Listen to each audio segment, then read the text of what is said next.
Esses fatos dizem respeito ao acontecimento que ocorreu no dia 22 de outubro do ano, não, 20 de outubro do ano de 2020. Mais ou menos 11 horas da noite. Esses fatos não aconteceram nesse dia. Eles desencadearam, eles deflagraram, eles eclodiram nesse dia. Eles começaram muito tempo antes.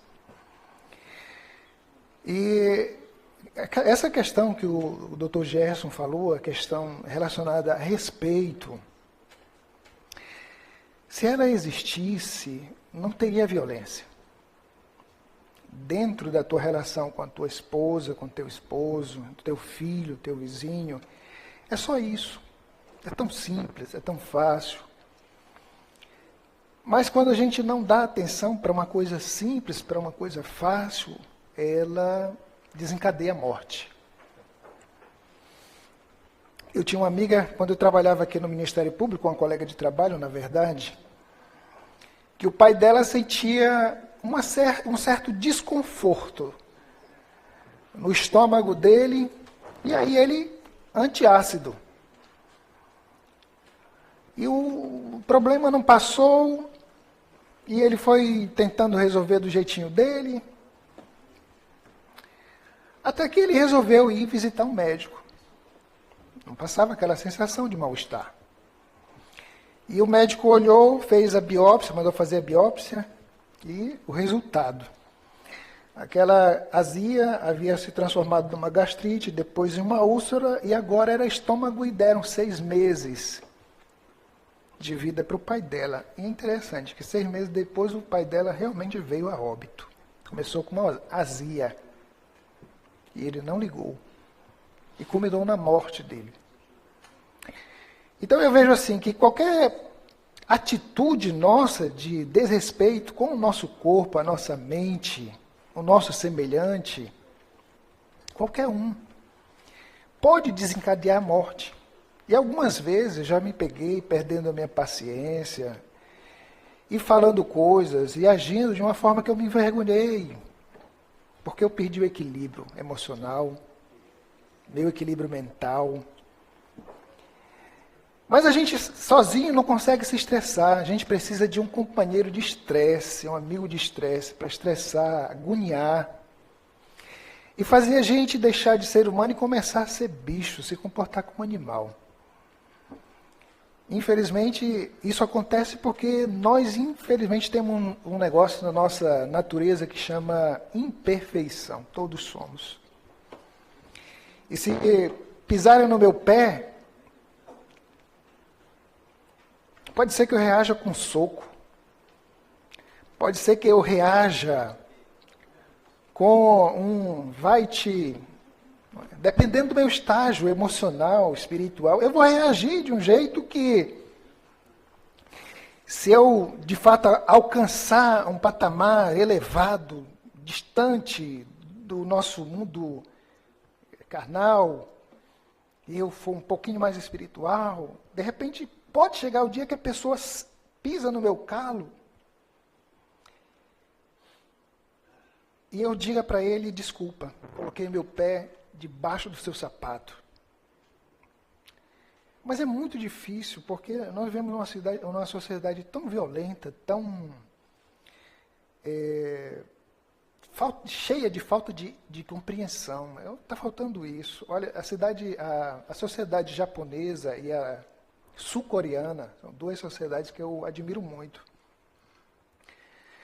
Porque eu estava vendo uma reportagem sobre a sociedade sul-coreana. E lá é tratado o seguinte: quando você nasce no mesmo ano que uma pessoa, você tem o direito de chamar a pessoa de você. Se alguém nasce um ano depois que você, aí você já não chama mais de você. Não pode, é proibido. Você chama a pessoa de senhor, por mais que seja só um ano de diferença. Ou até um dia, né? Um nasce no dia 31 de janeiro, o outro nasce no primeiro, pronto. Aquele patamar ali é para chamar de senhor. E o Japão, a fama que o Japão traz é assim da veneração pelos idosos. E eu vejo o japonês assim, até mesmo aqui no Brasil, é esse sentimento de respeito que a gente não vê mais na nossa juventude. E eu fico triste por causa disso. Porque os mais velhos, eles deveriam ser respeitados, porque algumas coisas o meu pai e minha mãe diz, eu não concordo, mas eu tolero, eu aceito porque eles são mais velhos do que eu. E é minha obrigação aceitar porque são maiores do que eu. Mas a nossa sociedade não. Trata todo mundo na mesma panela, do mesmo jeito. E no meu entendimento não deve ser assim. E aqui, graças a Deus, a gente tem um tratamento formal, né? Senhor, senhora, excelência, doutor. Um tratamento respeitoso. Mas esse tratamento respeitoso, ele não se vê, ele não se verifica nas nossas inter-relações. Tratar o vizinho com respeito, tratar uma pessoa mais velha com respeito, e a gente chama os mais velhos de tu, de você. Algumas vezes eu trato uma pessoa mais velha como tu ou como você quando eu tenho um vínculo de amizade muito, muito grande, muito forte. Aí o meu vínculo de amizade com uma pessoa mais velha do que eu, quando eu chamo de tu ou de você, significa que eu sou irmão daquela pessoa. Eu me sinto irmão. É uma forma de eu expressar a irmandade. Mas a quem eu não conheço, é mais velho do que eu, é o Senhor. Eu sou defensor, eu tenho curso, não sei o quê. Não tenho por que agir de uma forma que, no meu entendimento, vai tornar a nossa sociedade mais perniciosa. Não, eu não posso. Outra coisa que eu já percebi durante essa minha curta jornada de vida é que eu não tenho o direito de tirar o equilíbrio de ninguém, porque se eu desequilibrar alguém, vai cair por cima de mim, vai me machucar. Ou eu vou ter que machucar a pessoa de novo para ela voltar para o equilíbrio, e o que normalmente não acontece. Se eu desequilibro uma pessoa, eu vou tentar reequilibrar, ela não fica equilibrada, ela fica mais desequilibrada ainda. Então é melhor nem fazer a pessoa desequilibrar. É o que eu me esforço por fazer, para que eu mesmo, não me veja nas páginas policiais aí sendo algemado. E isso não é proibido de que aconteça comigo. A semana passada nós tivemos o julgamento de um promotor de justiça, que inclusive foi condenado, promotor de justiça. Ele sabe o direito dele. Mas infelizmente nós somos humanos, independentemente de quem seja. Aqui corre sangue nas nossas veias. E nós temos um limite. Alguns têm um limite maior, outros um limite menor, mas todo mundo tem o seu limite de tolerância. E é aí que eu preciso me precaver com relação às pessoas. Porque muitas vezes eu olho para o meu vizinho e enxergo ele deficiente, caquético, e me dou o direito de achincalhar. E de repente, esse meu vizinho, pequenininho, envergadinho, velhinho, mas ele pode se tornar um dragão, uma fera, e se voltar contra mim. Então eu procuro nutrir relações sóbrias, para que eu possa colher dessa situação. Eu me lembro que algum tempo atrás eu estava passeando com uma cadelinha que eu tenho, aí de repente uma pessoa... Eu estava na rua, na via pública, não estava nem na calçada. Uma pessoa achou que não deveria fazer a necessidade dela no meio da rua. E eu coleto, né? Eu não tenho essa... Vou lá e... Mas a pessoa se sentiu ofendida. Sabe o que eu fiz?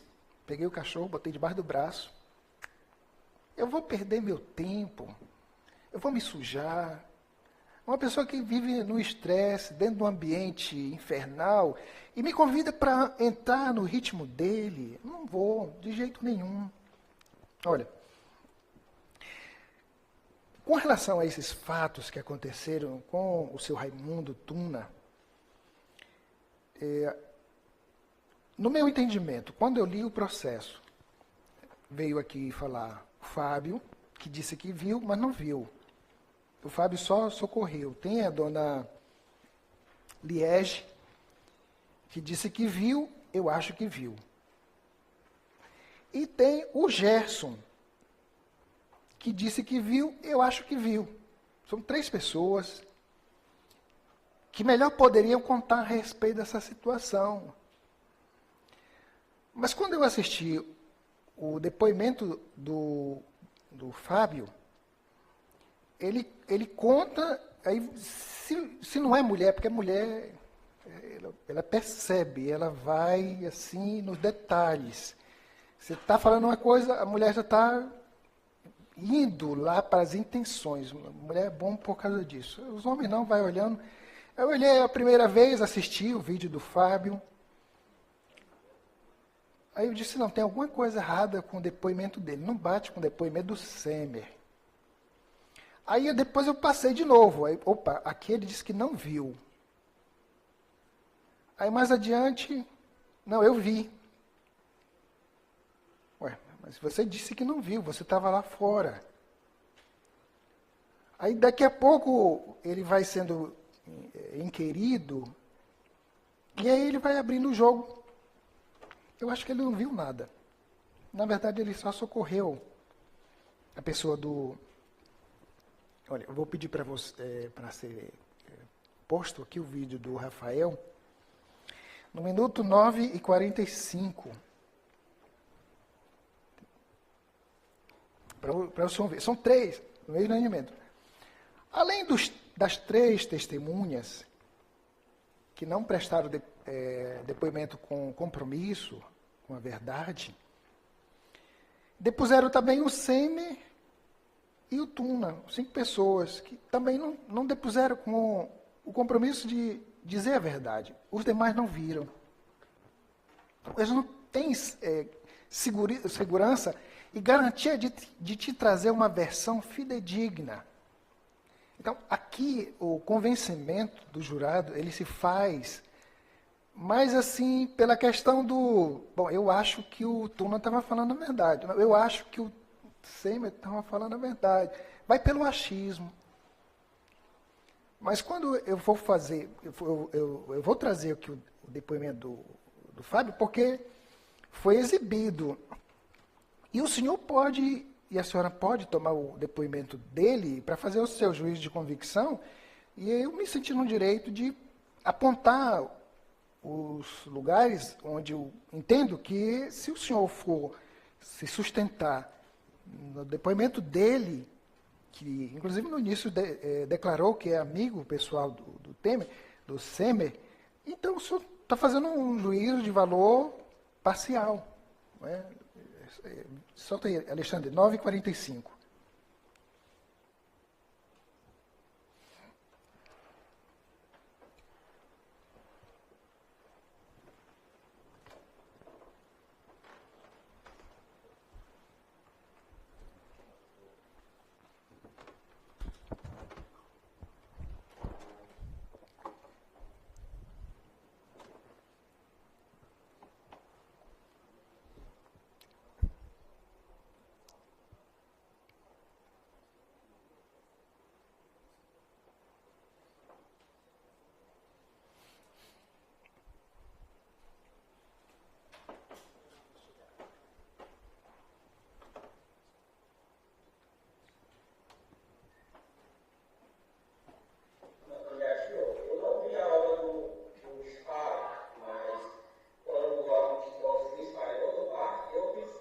Ok.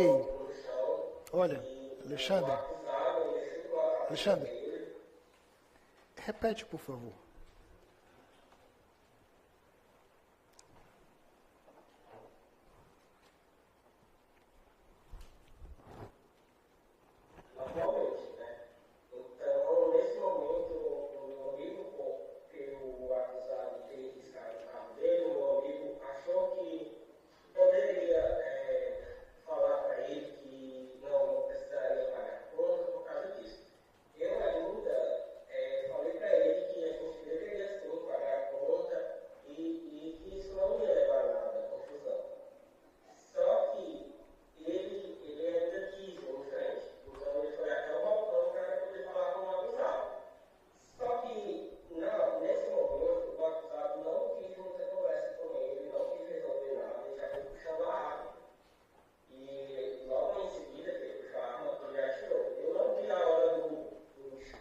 Ok.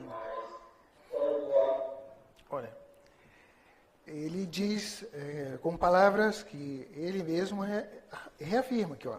Eu não vi a hora do disparo. É por que ele não viu? Porque ele estava lá fora tomando cerveja com o Semer. E ele saiu, a confusão entre os dois aqui, o Fábio e o Semer, era, olha, eu não vou pagar. Não, Semer, para com isso, você tem que pagar sim, claro que a gente vai pagar. Não, eu não vou, porque ele riscou o meu carro, então eu tenho agora o direito de ir lá e aí fazer o que eu fiz. E o certo é que ele, logo no início, ele traz essa informação. Na hora do disparo, eu não vi. Mas apesar de não ter visto, mais adiante ele diz que vê. Ele não viu. Ok, já está aparecendo a imagem. Ele não viu porque ele estava lá dentro. E os fatos lá fora. E os fatos aconteceram lá no interior. Eu presumo. Eu vi o vídeo aí do bar do Tuna. Eu não fui lá. Mas eu vi. O Tuna fez uma filmagem. No meu entendimento, de onde a mesa deles estava até onde aconteceram os fatos, eu presumo assim que tem mais ou menos uns 10 a 12 metros. Ele não teria presenciado isso. Porque em relação a esses fatos, eles aconteceram lá muito dentro em relação ao ambiente onde eles estavam. Coloque aí, Alexandre, 11 minutos e 30. 11h30 agora.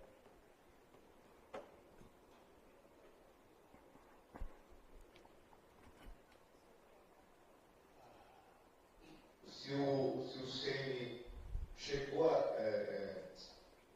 você viu o momento em que o Ceni foi atingido pelo disparo? Ok. Bem em frente. Ó, a princípio, o senhor viu? Não vi. E agora, o senhor viu? Eu vi, eu estava bem em frente.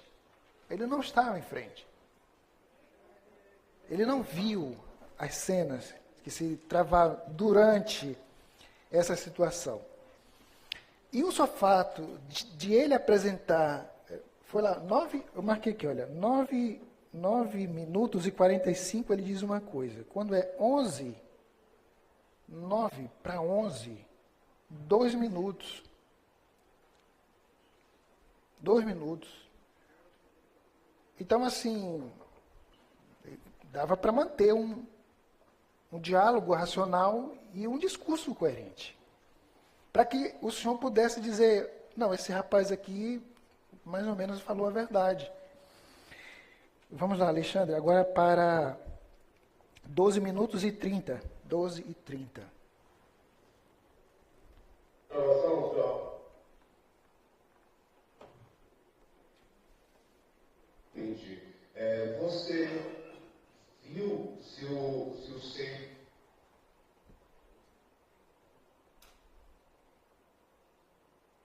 apontava a arma para o Ceni? Ele dizia que ia matar o Ceni? Eu estava um pouco distante, não, e ele falou. Eu estava distante. Anteriormente ele dizia, eu estava bem na frente. 9 minutos, foi perguntado pelo promotor. O senhor viu? Não, eu não vi. 11 minutos. Aí eu vi sim, eu estava bem em frente.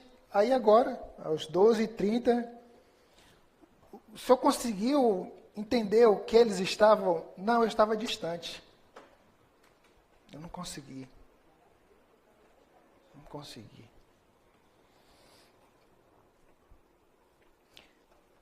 – 14 minutos e 20. Alexandre, por favor. 14 e 20.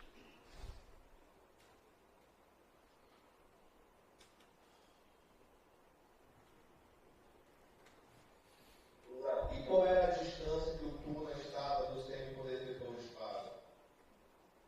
2 metros ou mais. Ok. Era próximo. Ok, Alexandre. Na hora do disparo, qual era a distância? Ele disse que não viu, depois ele disse que viu, depois ele disse que não viu, Agora ele já viu e tinha 2 metros.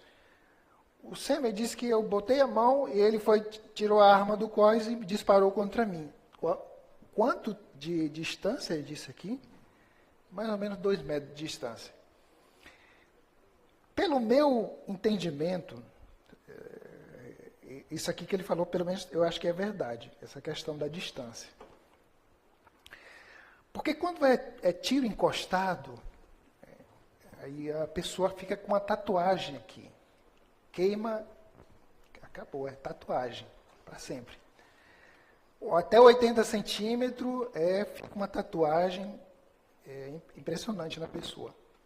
Até 80 quando você encosta o cano no couro da pessoa, aquele couro queima.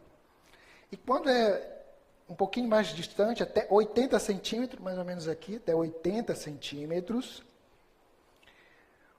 quando há o disparo da arma de fogo, existe a combustão da pólvora, ela explode. E quando ela explode, produz calor dentro da cápsula. Porque quando a bala sai, ela sai pegando fogo. Então saem os gases decorrentes da queima, da combustão da pólvora, e essa combustão da pólvora, ela também sai queimando a pessoa. Então, a maior demonstração de que houve o disparo encostado é porque existe uma orla queimada aqui no corpo da pessoa. E se o disparo foi até 80 centímetros, aí tem uns pontinhos de pólvora na pessoa. Também é tatuagem. Não sai nunca. É tatuagem, é perene. Queima por dentro da pele. Eu não olhei o corpo do Semer, mas o senhor e a senhora olharam. E eu tenho certeza que não tinham essas marcas de combustão. Então, isso significa que aqui, pelo menos essa informação que ele trouxe é verdadeira. O tiro não foi como o Semer disse. Não, eu toquei a mão no ombro dele, ele virou e pum. Isso aí não é fidedigno. Então, são 3 pessoas que vieram depor.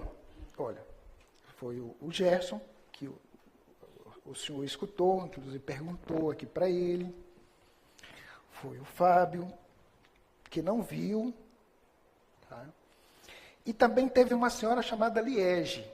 Essa Liege, quando foi perguntado para ela, Dona Liege, onde a senhora estava? Eu estava no balcão, exatamente olhando, presenciando os fatos. Eu vi com esses meus olhinhos aqui o que aconteceu.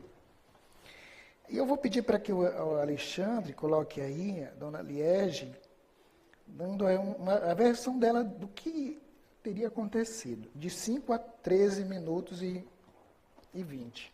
5 a 13.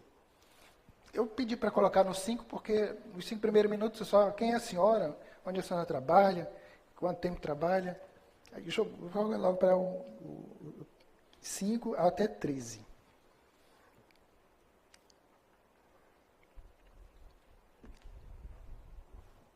Dia do acontecimento lá, que você como estava lá trabalhando? Na hora que ele chegou, eu não lembro. Aí ela chegou, Ele chegou umas 9, 7 horas, 19 horas. Ficou bebendo, pedindo as bebidas, cerveja, cigarro.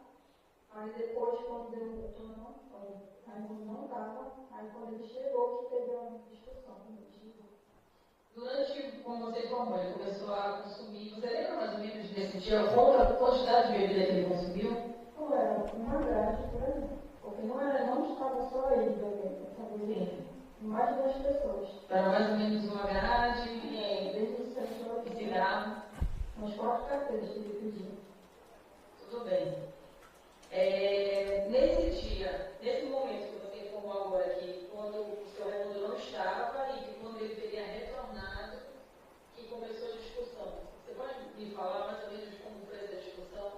A discussão principal lá na frente, sabe? Eu não estava lá na frente. O que você ouviu falar? Eu só vi quando o Raimundo entrou e falou que ele estava querendo fechar o bar, porque teve a discussão, ele não queria beber mais, ele falou, olha, pode fechar o bar, porque ele está encerrou. Sim. Aí depois ele veio para trás, veio lá, e lá onde a gente estava, no balcão. Nesse dia trabalhando, só estava você ou tinha mais alguém? Eu mais de 2 funcionários trabalhava comigo. E algum desses outros funcionários também chegou, que você ouviu falar, relatou uma situação que tinha acontecido com esse rapaz? Na hora que o Ranieri falou que ia para fechar, ele falou para o menino ir lá na mesa dele e falou que ele para encerrar a conta. Sim. Aí ele falou que não queria, que podia pegar mais cerveja, que ele não queria. Aí o menino que trabalhava comigo, ele foi lá e falou, olha, eu vou ver isso dele, porque ele estava muito agressivo no dia. Ele estava bebido, estava agressivo, por causa ele estava bebido. Sim. Então, eles chegaram, o seu Raimundo mandou, falou para você, mas no caso foi o garçom que foi lá informar a situação para ele. Algum momento o seu Raimundo foi diretamente na mesa dele, falar alguma coisa para ele? Não. Você teria visto pelo menos, mesmo que tenha ouvido, mas Não. não visto? Não, Tá. Aí, mais ou menos a distância que ele estava sentado na mesa, para o balcão ali, que é onde você se encontrava, quanto tempo mais ou menos? Qual a distância? o bar era grande, é grande. A distância é uma boa distância grande. Então, onde ele estava, era Então, uma ele já veio lá fora, na parte de fora, e lá no balcão é bastante grande. Bastante grande. E o seu Raimundo, nesse momento que você informa que ele veio, até ele estava onde? Então, lá no balcão comigo, Estava no balcão, já na parte de dentro. conversando comigo, falando que era encerrar. E esse balcão, como você falou, parte de dentro, já é a parte da casa. É, Não perguntei onde está a gravação. Está na gravação dele. Só não tem a gravação. Na gravação ela fala daquele momento anterior, ela falou que ela estava no balcão. Aí eu perguntei, qual era o divisor? Aquele balcão dividia a casa? Ela respondeu que sim. Com certeza. Não, com certeza, isso mesmo. Então, assim, nesse momento que você informa anteriormente que o balcão era o divisor da casa, e a parte, ele estaria na parte de dentro, ou fora. Dentro da parte de dentro do balcão. ele estava na parte de dentro. Na parte de dentro. E nesse momento, você pode me descrever como se deu a situação? Aí foi na hora que ele veio de lá, porque não era para fechar porra, me desculpa lá. Que não era para fechar porra nenhuma, que ele queria beber, que ele ia beber. Tá. Aí você chegou a ver como é que se deu a situação até agora, né? Aí foi que ele foi para a parte da casa dele, e que aí aconteceu, eles foram lá para dentro. Aí teve a experiência de falar lá dentro. Aí então, ele já estava lá para dentro da casa dele. Na parte Nesse momento da. de trás do balcão. Nesse momento, você chegou a ver. Eu só vi o barulho. Você foi ver só para depois. Só o barulho, depois ele deu lá para fora, que foi para lá, ele foi lá para fora, ele já viu. Você viu ele se arrastando, Ele foi sozinho, ele foi com a Maria, mas ele foi sozinho. Ele estava só lá. Você chegou a ver alguma situação lá de alguém impedindo alguma coisa para tentar impedir que o seu Raimundo continuasse atirando? Não. Teve alguma situação dessa? Só tirou que a gente estava no consultório com os 3. Tá. Teve ninguém, nem nada, não teve nenhuma outra situação, nada. O menino que estava com ele estava na mesa, que era lá atrás de fora. Uma vez, você conheceu o rapaz que estava na mesa com ele? Conheceu. Como era o nome dele? Rapaz, Ele chegou aí lá dentro, tentar socorrer, ficar na frente dos dois. Não aconteceu isso? no momento. Então, realmente, nessa ocasião, só estava com os dois. No caso, três. Não Chegou lá no momento lá. estava eu, lá dentro estava eu, e estava aí, foi na hora que ele veio lá de fora, e foi discutir o que tinha lá dentro. Ah, tá, era vocês três.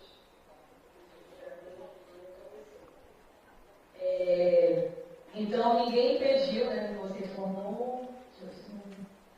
Tá, mas só um pouco antes, durante esse período aí que você prestava serviço, o seu Raimundo costumava ser desfiado, no caso para pagamento depois? Tinha algum problema em relação a isso? Não, eu sempre vendia, porque as pessoas que pediam, como ele conhecia assim, ele vendia. Geralmente de famílias, amigos, outras pessoas? Tanto o Rafael no dia como ele O Rafael chegou para te enviado nesse dia? chegou. O Rafael. Sim. No mesmo dia que ele não era aqui, o combinado era com o Rafael. E o Rafael chegou a pagar a conta dele? Não. Ou Não. também não? E como é que em relação ao tratamento, assim, do seu Raimundo, como era assim, com os clientes no geral?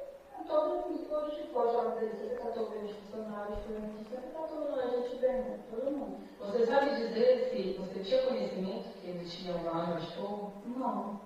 Você já viu ele usando uma arma? Teve alguma outra situação, um problema que gerasse polícia, problema de justiça que você presenciou? Não. Nenhum. E agora um pouco depois, logo depois que aconteceu a situação, você chegou a ver exatamente o momento do baleamento ou você só ouviu?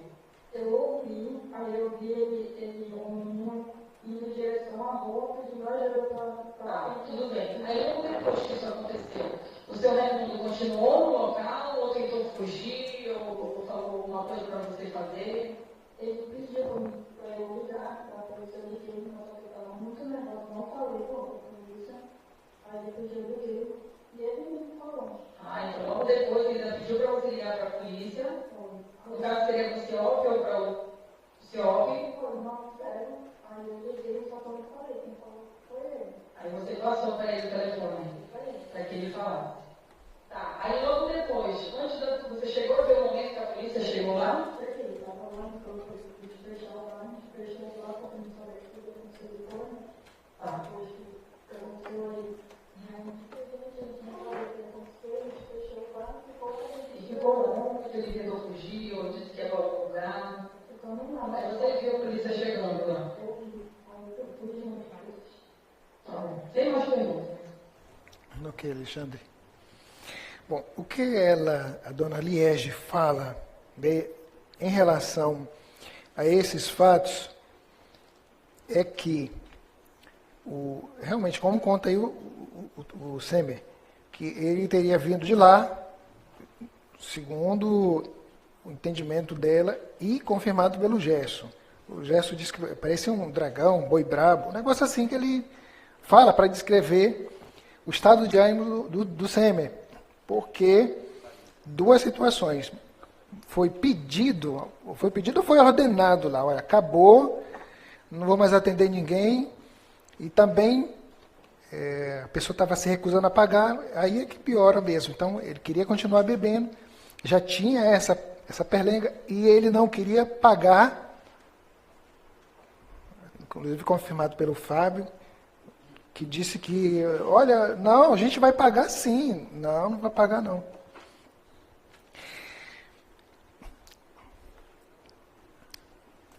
Teve um tempo atrás que eu trabalhei numa empresa particular, e lá eu aprendi um negócio assim incrível.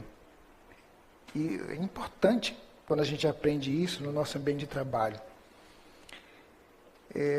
Lá eu aprendi que acidentes não acontecem, porque a gente pergunta assim, aconteceu um acidente? Aconteceu.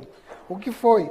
E a gente é levado a erro de imaginar que acidentes acontecem, mas eles não acontecem. Eu aprendi que os acidentes todos são provocados. Todos os acidentes são provocados. Então eu não tenho porquê, diante de uma situação real, atribuir a culpa daquilo dali ao acaso, à sorte, ao infortúnio. Por que aconteceu esse acidente? É culpa do acaso. Foi uma coincidência. Não existe. O ser humano, ele foi chamado à existência para assumir responsabilidades. Você precisa assumir. Todos nós temos responsabilidades. Nada acontece por acaso. O disparo de arma que houve em desfavor do Semer não aconteceu por acaso. Esse disparo aconteceu porque ele foi criado, ele foi gestado. Eu não sei se por 9 meses ou por 1 ano. Não sei, não faço a menor ideia.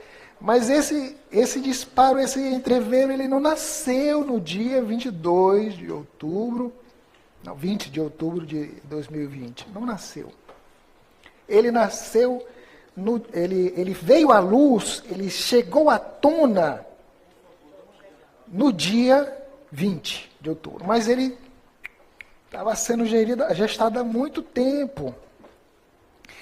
E no meu entendimento, o que resultou nesse cenário ruim, feio, eu percebi aqui um misto de mágoa, remorso, ressentimento e, infelizmente, um desejo de vingança. E essas coisas não cabem no teu coração, nem no meu coração, e nem no coração de ninguém, porque isso vai degradar você. Vai degradar qualquer uma pessoa. E não é diferente o que aconteceu aqui. Vai acontecer contigo, vai acontecer comigo. Isso é uma verdade inarredável, invencível. Se eu tenho mágoas dentro do meu coração, remorso, e o desejo de vingança, vai haver, infelizmente, consequências da minha decisão de acalentar dentro de mim um sentimento negativo como esse. Existia um filósofo na Idade Média, que o nome dele era Jean-Jacques Rousseau. Ele diz assim, um dos célebres pensamentos dele diz assim: o homem nasce bom, mas a sociedade o corrompe. Teve um físico que disse assim, olha, toda ação tem uma reação. Igual em intensidade, mas em sentido oposto. Toda ação produz uma reação. No meu entendimento, ao analisar os autos, o depoimento das pessoas, é o que eu percebo. Houve uma ação e houve uma reação da parte dele. Houve uma provocação e houve uma reação. Por quê? Porque assim, eu entendo que com o histórico do Tuna, com o histórico dele, perguntei aqui a respeito da relação dele com os vizinhos, para as pessoas que poderiam nos ajudar a entender quem é o Tuna. Inclusive, perguntei até mesmo para o Sêmen, quem é o Tuna? E a percepção que a gente tem do Tuna, que nós todos fazemos em relação ao Tuna, é que ele não é uma pessoa violenta. 60 anos da vida dele, e ele não se demonstrou assim uma pessoa explosiva, temperamental, e que gosta de visitar a polícia porque é um cara violento, descontrolado. Não é assim que eu vejo, não é assim que a senhora vê o Tuna, pelos depoimentos que aqui foram apresentados. Então, diante desse cenário que as testemunhas trouxeram, inclusive da boca da própria Sêmen, no meu entendimento, houve uma ação e houve uma reação por parte do Tuna. É o que a minha análise pessoal em relação aos fatos, aos depoimentos, às provas, a minha análise. Houve uma ação e da parte dele houve uma reação. Foi proporcional, foi desproporcional, é um outro capítulo que a gente vai chegar lá. Mas, no meu entendimento, não nasceu no coração do Tuna o desfecho. Hoje eu vou meter a bala no bolso lá do Sêmen. Não consigo imaginar nascendo essa ideia, esse pesadelo, esse desfecho terrível na cabeça do Tuna. Eu não vejo assim, eu não consegui entender desse jeito. Mas eu consegui perceber o Tuna se estressando. E eu me vi, eu me enxerguei ali, no Tuna. Porque algumas vezes E eu fiquei com muita vergonha de ter feito algumas coisas que eu não deveria ter feito. Paciência, está no passado. Agora eu vou ter que viver com isso aí, conviver com essas situações. Mas eu já fiz algumas besteiras, o senhor já fez. Porque o senhor não é perfeito. E a gente reage, infelizmente. Porque a gente é humano, todos nós somos humanos. Mas se nós tivéssemos relações harmônicas, de respeito, se não houvesse egoísmo, arrogância, nenhuma das nossas relações seriam destruídas. Então, hoje o senhor veio aqui para fazer uma análise da cabeça do Tuna. O nome disso é ânimos. O que estava na cabeça do Tuna? Intenção. Ânimos. Por isso que eu sempre insisto com os senhores e as senhoras que julgar é uma coisa divina. É divino. Você penetra na mente da pessoa, você vai na alma da pessoa, lá no espírito da pessoa, e não é hoje, você vai visitar o Tuna daqui a 4 anos atrás, no ano de 2020. Para que o senhor possa fazer um julgamento, e a senhora, justo, um julgamento justo. É preciso que o senhor penetre. Aí vem a questão do ânimos.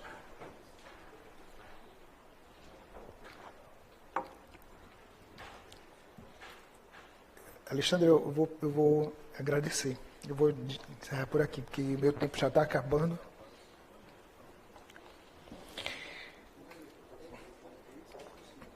Aí a questão do ânimos.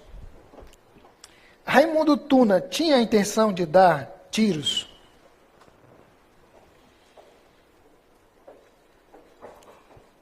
No meu entendimento, ele não tinha essa intenção. Depois que ele disparou uma vez, era possível disparar outras vezes? Sim. Ou não? Claro que sim. O próprio Semer, o promotor de justiça reconheceu. Eu vejo assim, como pelo menos isso, graças a Deus, pelo menos isso, para ajudar o seu Tuna. Pelo menos isso ficou evidente. Deixa eu ler aqui o trecho do depoimento do Semer.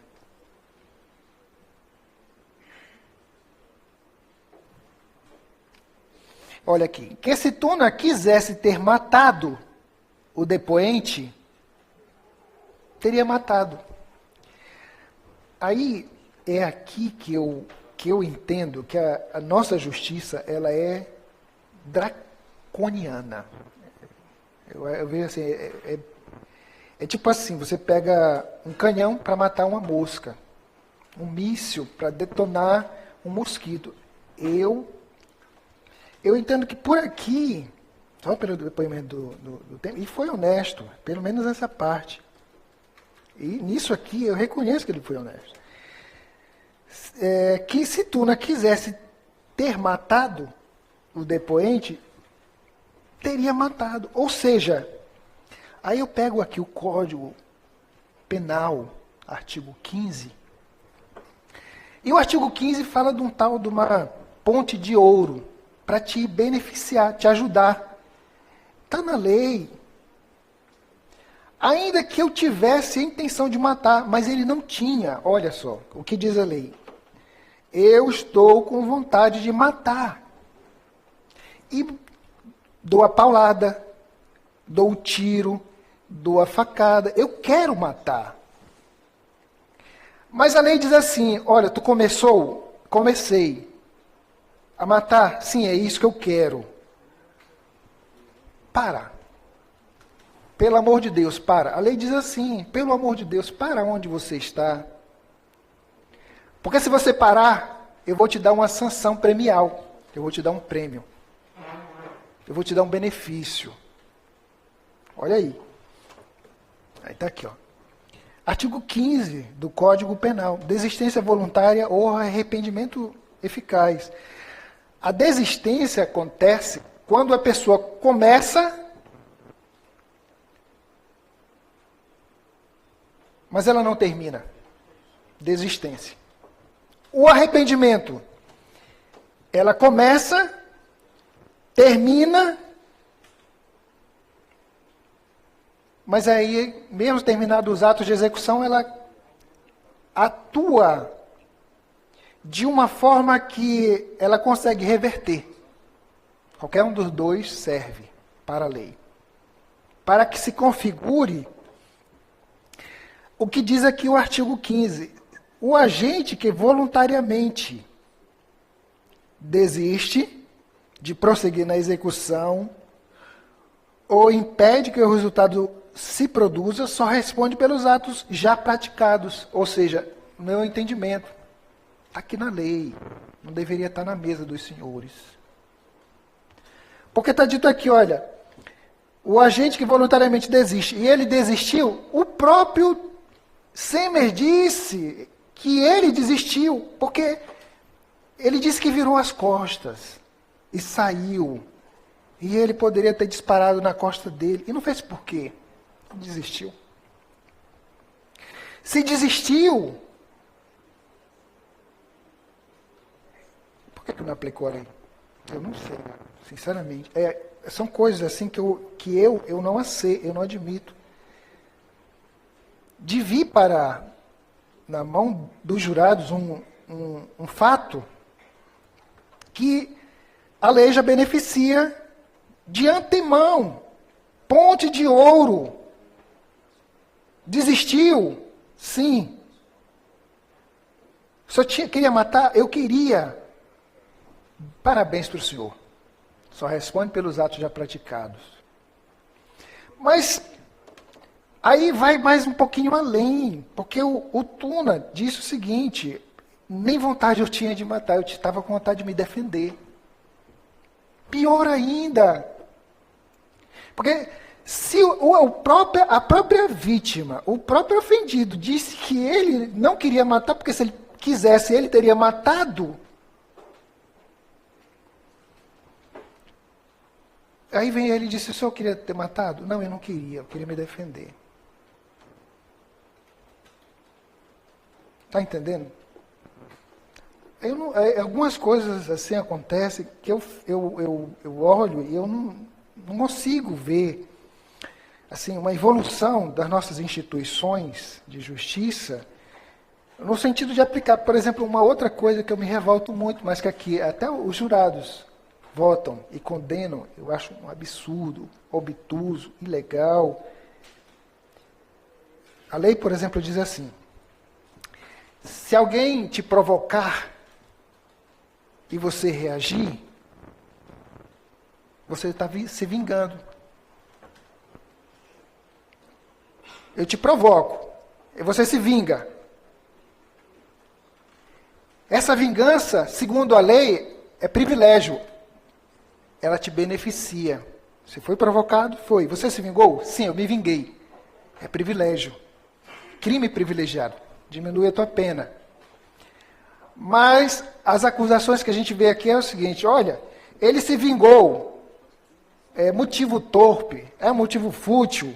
Bora piorar. Aí eu não entendo, eu não aceito uma coisa como essa.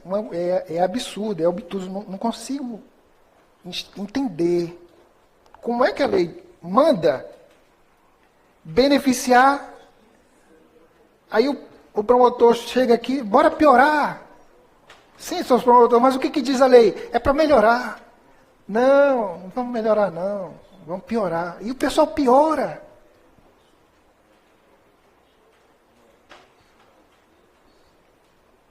Não é fazer justiça, não é tomar uma decisão legal. E aí a única coisa que resta à defesa é recorrer aos órgãos superiores, no intuito de ir lá no Superior Tribunal de Justiça ou lá no Supremo Tribunal Federal, mostrar que essa decisão está em desarmonia com a lei.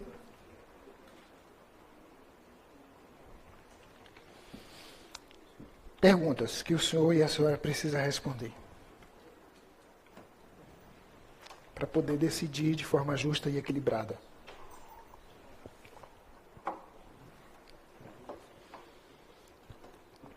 Tuna tinha condições de dar mais disparos? Tinha. E desistiu? Sim. Então, não é crime de homicídio. Se ele tinha condições e não disparou, não é crime de homicídio. Ou é lesão, ou ele estava se defendendo. Porque, olha, como é que a gente faz para distinguir um latrocínio de um assassinato? A pessoa chega com o revólver para o senhor e dispara uma vez. Pum. E ou então, essa mesma pessoa chega com o senhor, com a senhora e dispara 5 vezes, 6 vezes. Quantos cartuchos tiver lá no armamento dele? Pum, pum, pum, pum. Qual dos dois é o homicídio? Qual dos dois é o crime contra o patrimônio, o roubo, seguido de morte, latrocínio? O que dispara uma vez é evidente que é crime de latrocínio. Porque o latrocínio, a pessoa quer apenas afastar o outro para que ele não tome a arma dele.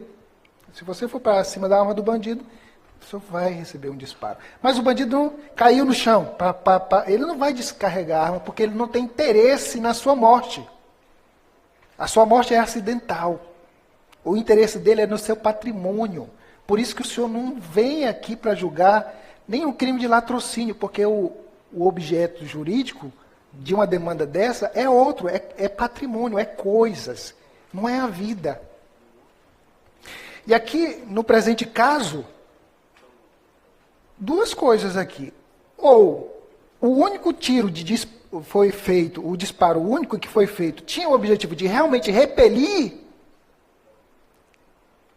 uma injusta agressão, aí da a legítima defesa, ou então, no máximo, lesão corporal, porque não tem o ânimos, a intenção de morrer, de matar a outra pessoa.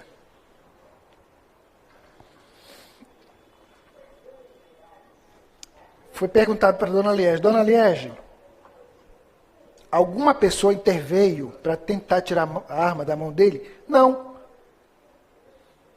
Era só nós três. Eu, ele e o Tuna. Eu, o Semer e o Tuna, nós três. Ninguém interviu. Eu não intervi. Mas o Tuna poderia ter se apossado da arma na hora que a doutora estava perguntando lá. Mas o Tuna, ele fez alguma, tinha arma, tinha um pau, mas a arma estava lá. Se ele tomasse, se o Temer tomasse a arma da mão desse, ele não estaria aqui. Quem estaria sentado seria o Temer, o Semer. Por causa do estado de ânimo que as pessoas declaram, inclusive o próprio Fábio declara, o estado de ânimo que ele estava, revoltado. Ele não queria pagar. Não, amigo, nós vamos pagar sim.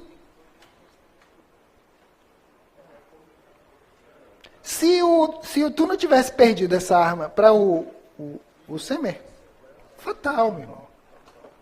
Fatal. Ele ia descarregar a arma no Tuna. Eu não tenho dúvida nenhuma disso.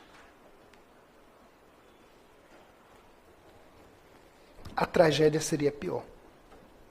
Um cara jovem, bonito, esbelto, mas com uma nódoa dessa, uma condenação por crime de homicídio qualificado. Não ia dar certo isso.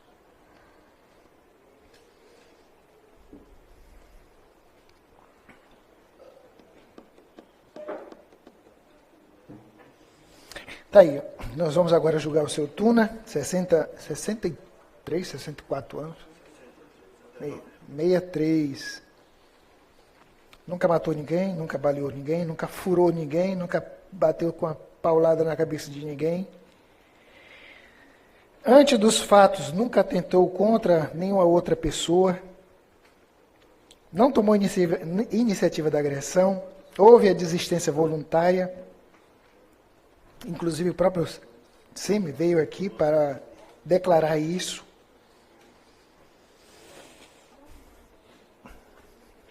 Legítima defesa é o que ele está dizendo aqui. Então, os senhores vão votar duas teses. A tese do seu Raimundo Tuna é a tese da legítima defesa. Artigo 25. Entende-se em legítima defesa quem usando moderadamente. Eu acho que foi moderado. Ah, mas não poderia ter sido a faca? Meu amigo, quando você está em bronca, não tem como você chegar assim, a um pau. Não, é uma faca. Tem uma faca por aí?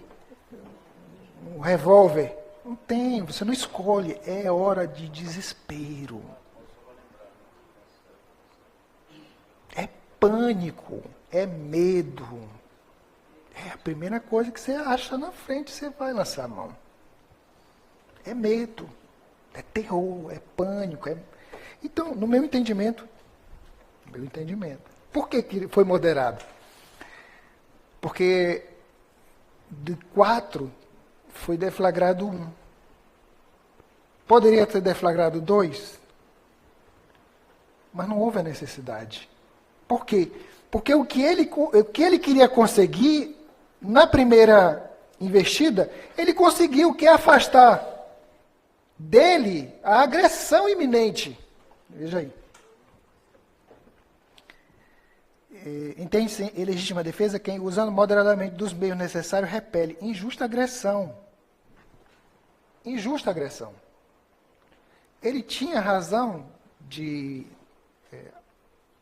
tomar satisfação do Tuna, agredir, xingar. Ah, mas e o risco lá no carro? Não é um justo motivo? O nome disso é crime de fazer justiça com as próprias mãos. Ela falou, fugiu até agora o nome do tipo penal.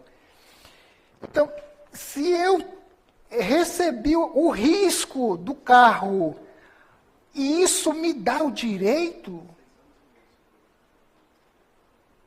de procurar a pessoa para resolver no tapa, no grito, ou eu tomo a cerveja e tu coloca agora lá no risco, está errado isso.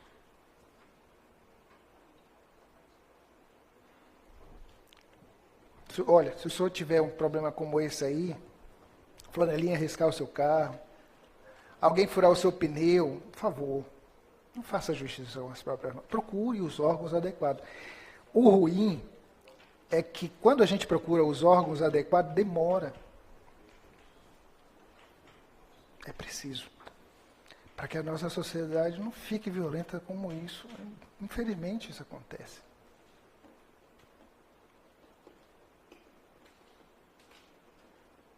Infelizmente.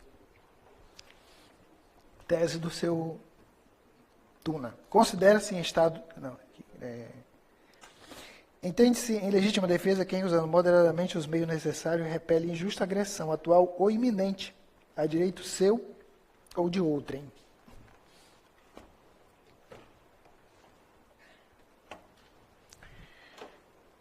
O seu Tuna já praticamente acabou já com o bar dele.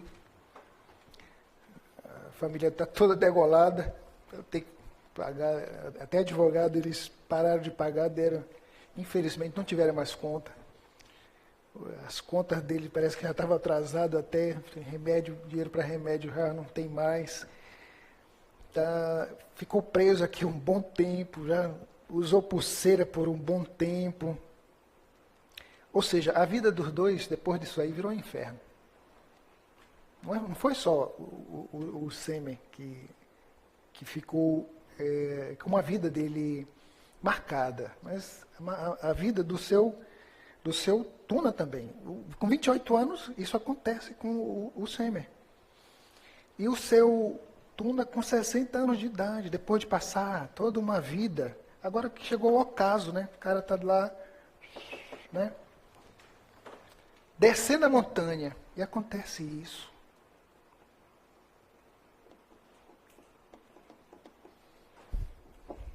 Tem muitos cabeça branca aqui, graças a Deus. Eu não sou o único cabeça branca daqui, graças a Deus, né? Doutor, vamos à votação.